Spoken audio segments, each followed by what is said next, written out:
What causes people to withdraw from life? Leave a good job we used to enjoy. Frank, please reconsider. Please. Or give up on the passions that used to mean so much to us. And why, in these circumstances, do we feel a loss of integrity and self-respect? Well, these things don't just happen. I quit! In Scientology, it was discovered that there's an actual mechanism which causes people to withdraw from others, or their careers, their groups, and even their dreams.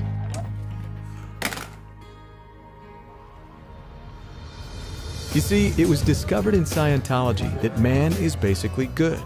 His basic intentions toward himself and others are good ones, and all of us are trying to survive as best we can. So whenever people get together and function as groups, they make agreements regarding proper conduct. Give me the keys. Oh, dude, I'm cool. Nah, give me the keys. What's right, wrong, moral, and immoral. These codes of conduct, these moral codes, are put there to guarantee the survival of the group.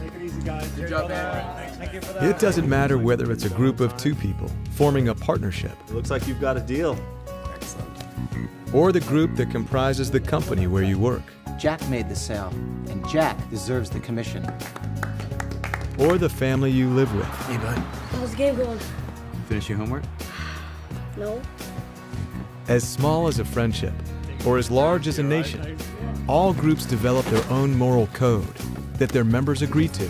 Smell. Thank you so much. Regardless if those are written down or not. So do you need help crossing the street? These morals assist in the smooth running and harmony of the group or society. Thank you so much. The problems begin when a person then violates those agreements. All right, great. Thanks. See ya. When someone commits a harmful act that's contrary to a moral code they've agreed to. This is what's called an overt act. The red light keeps coming on. An overt is either something you did that you shouldn't have done, Oh boy, it's not looking good. I think you'll need a engine rebuild. or something you didn't do that you should have done, according to a moral code. Whether it's intentional or unintentional. It's that thing which you have done that you wouldn't want to have happen to you. And these destructive acts don't have to be large. They can be as simple as showing up late. You're late again. Or not doing a professional job. Now we hurt our own teammates, Greg. Is this a soccer game or what? Go to the locker room. Damaging equipment. Or hiding things from the boss.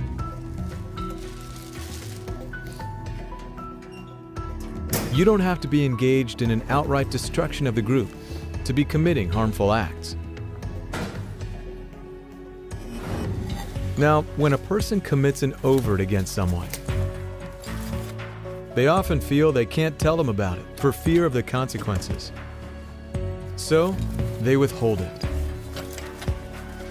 I hope you're being gentle with those crystal glasses. They belong to my grandmother, you know. Absolutely, ma'am.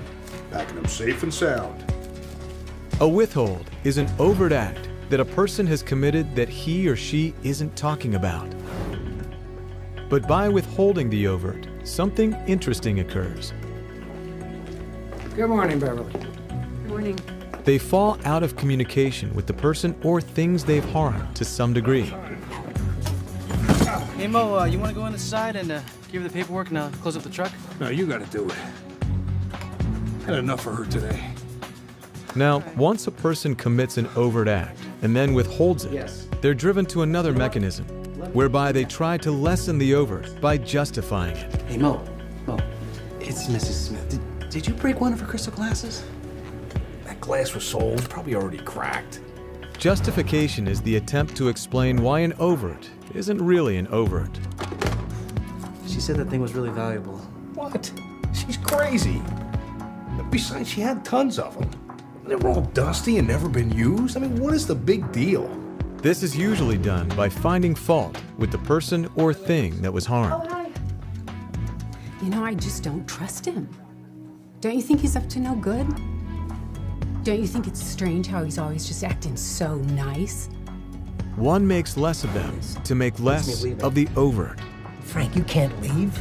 You're a great teacher. The kids love you. These kids don't love me or any other teacher, Bill. We're kidding ourselves. They don't want to learn. None of them want to learn. They're impossible. I just can't do it anymore. If you hear someone being really critical of another, you're probably looking at someone who has committed an overt on that person. Mo, aren't you going into work today? Some crazy old bat says I broke her grandmother's glass. And instead of backing me up, that idiot Charlie sides with her and says I gotta pay for it. I can't work with these stupid people anymore. And eventually this, to them, Hi, Charlie. will justify their departure. It's Charlie. He wants to know if you're coming in today. Tell him I quit! You see, man is basically good to such an extent that when he realizes he's being dangerous and harming people or things, he seeks to minimize his own power. He wants to restrain himself from hurting someone or something any further, so he leaves.